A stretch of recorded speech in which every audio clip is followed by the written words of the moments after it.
It's always a fun conversation when Mike Harrington joins us for the Buffalo News. Is this the year, Mike? Let's start right at the top. Is this the year? If it's not the year, I mean, come on. You said that last year and the year before and the year before. I know, but who would have thought they were going to lose 13 in a row, right? Here's what I think. The one thing I do think. This is a real training camp. It's not truncated by going to Europe. It's not with a first-year coach. Lindy Ruff's a veteran, but nobody knew him on the current club. The relationships are very different this year. I like what I see so far. It's training camp. But here's the bottom line to me. Shouldn't the Buffalo Sabres right now, as presently constructed with their personnel, be better than the Ottawa Senators and the Montreal Canadiens and the Detroit Red Wings? I think the answer should be yes. But we haven't seen that. I mean, don't go 0-4 against the Habs, for one thing. That might help you this year. But doesn't it all come down to goaltending? Absolutely. Mike, I mean, Yeah. what Linus Ullmark did second half of the season in Ottawa.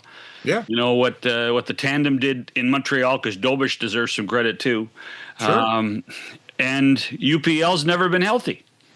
And here's the deal. They finished 10th in the league in goals last year. Their power play was very good after the Four Nations tournament. They finished 29th in goals against. They didn't keep the puck out of their net. UPL wasn't good enough by his own admission. And now UPL starts camp hurt. Georgiev signed, brought in, Alex Lyons there. Ultimately, they have to make saves. They didn't get enough saves last year, but here's the deal too, John. They're trying to be better defensively to help the goaltenders out. They want to cut down the middle, cut down the high danger chances. One of the things Lindy Ruff said in camp, they have to be better in the second periods. They really struggled last year with the long change. And lo and behold, against Columbus in the second preseason game, they gave up one shot on goal in the second period until there were 10 seconds left in the period. So the messages are very strong, very direct right now, and they just have to become the core principles that this team doesn't stray from. Where are they best over last year? Defensively, they're a lot better. When you bring in a guy like Michael Kesselring from Utah and pair him with Owen Power, and now Owen Power has a consistent partner, a big right-handed shot who can skate, who can shoot the puck, that's a big factor. When you re-sign Bowen Byram, who wanted to be here, was just kind of seeing what was out there, and they were seeing what was out there in the trade market. They didn't want to trade him. You've got a pretty good top four here when you're talking Dahlin, Byram, Power, Kesselring. Defensively, they should be much better than they were last year. Samuelsson gets to move down the grid. I think Samuelsson could be a nice 15 to 17 minute a game guy here. We know he's not a good 23 to 25 minute a game guy, but that makes a huge difference for a lot of guys in their careers. So they should be much better in their core top six defense, and that's an area where this team has to take a step. So where do they? How do they compensate for the move of Peterka? John. I'm sorry. Just my logic and common sense every while just Right. jumps up and bites. Right. Here's the deal. We all watch Moneyball, right? Yeah. What did I watched Brad it last Pitt, night, in fact. What did Brad Pitt say about Jason Giambi? We can't replace him. We can recreate him in the aggregate. That's what they're going to do. If you get more goals from Yuri Kulik and you get goals from Jack Quinn, you get more goals from Zach Benson. And here's the other thing. Peterka scores 28 goals. They're going to be better defensively with Peterka not going out for Sunday skates in the defensive zone. You know, you look at last year, there's an infamous clip when they lost to Utah and Buffalo, and Peterka takes a Sunday skate out by the blue line.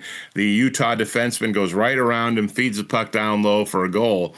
And who was that Utah defenseman? It was Michael Kesselring. So Peterka's style, he's a wonderful offensively skilled player. He's going to score 30 goals for the Mammoth, but he killed them on a top line defensively. And if the Sabres score fewer goals this year, they were 10th in the league. If they drop a few goals, it doesn't matter. They have to get the goals against down.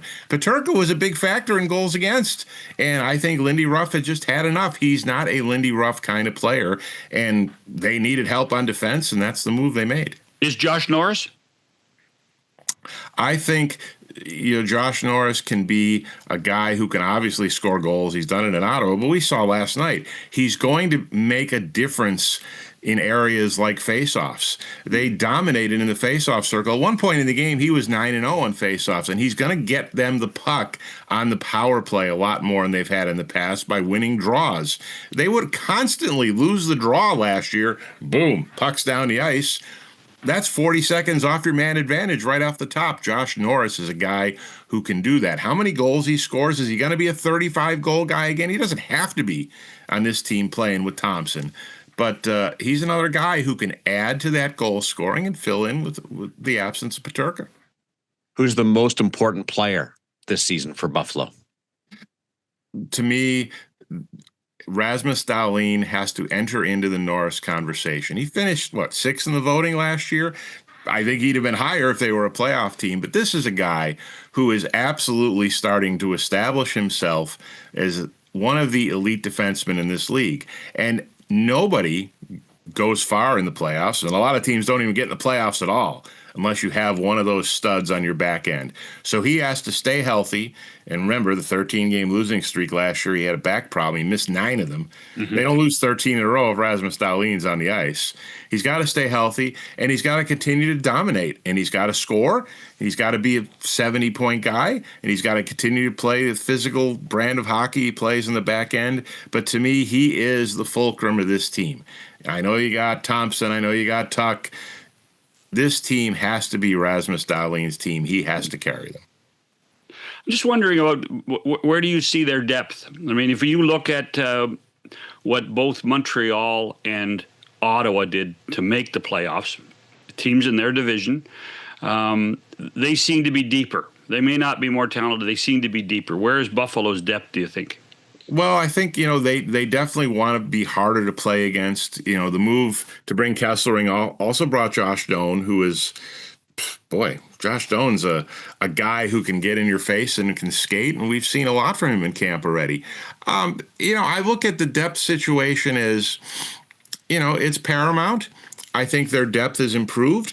We looked at the start of camp, and you basically could pick their roster almost. There aren't very many battles for roster spots in this team because they now have 7 or 8 defensemen. They now have, 3 solid lines. I mean, their third line's a little in flux. But the depth situation, they have more depth now than they've had in a long time. There aren't these camp battles you see. Is this guy going to make the team? Where are they going to get this guy? They have their team. And Lindy Ruff put their team together. You mix your camp groups up, and some of your AHL guys are here, and they started with their NHL team from day one, first practice. Within 5 minutes, they're doing their line drills in pairs, and it's their regular season pairs, their regular season lines. And Lindy's, the pairs can switch. Everybody can play with everybody. And then he runs it out there. Dahlin and Byram, Power and Kesselring, I mean, we got a good, and Samuelson and Connor Timmins, we got a good chuckle about it. They're not messing around here. They have put their team together to work with their team from day one.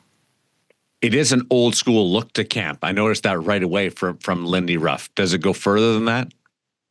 Well, I do think the one thing is the players know what to expect now. They just didn't know. We knew Lindy Ruff. The media knew Lindy Ruff better than the players last year, and then they had to go to Europe, and they got their lederhosen on in Germany instead of being at camp, and that was always, to me, a very unfair thing. The Devils didn't get sent to Germany. The Devils went right to Prague. By the time the Sabres got to Prague, they were so stale that it was a joke that went that way, but they just didn't need that. And now this year, Jason Zucker said something to us last night I found very interesting. He said, we now know what he's going to do during a game. He's going to adjust. Well, a lot of these young players in this team weren't used to in-game adjustments. We used to always joke when poor Don Granato was the coach, got to get this period over, got to get in the locker room and do something here, because nothing ever changed during a period. If they were getting killed, they got killed the whole period. If they were killing somebody, they killed them the whole period. Lindy Ruff, he'll change lines, he'll change pairs, he'll shake things up, and the players didn't know how to deal with that, and they started to figure that out at the end of last year what Lindy Ruff was doing. And everything goes back to they can start right from the beginning now, and it didn't take until February. It took Ruff too long to adjust to them, the players too long to adjust to Ruff. All that's out the window now.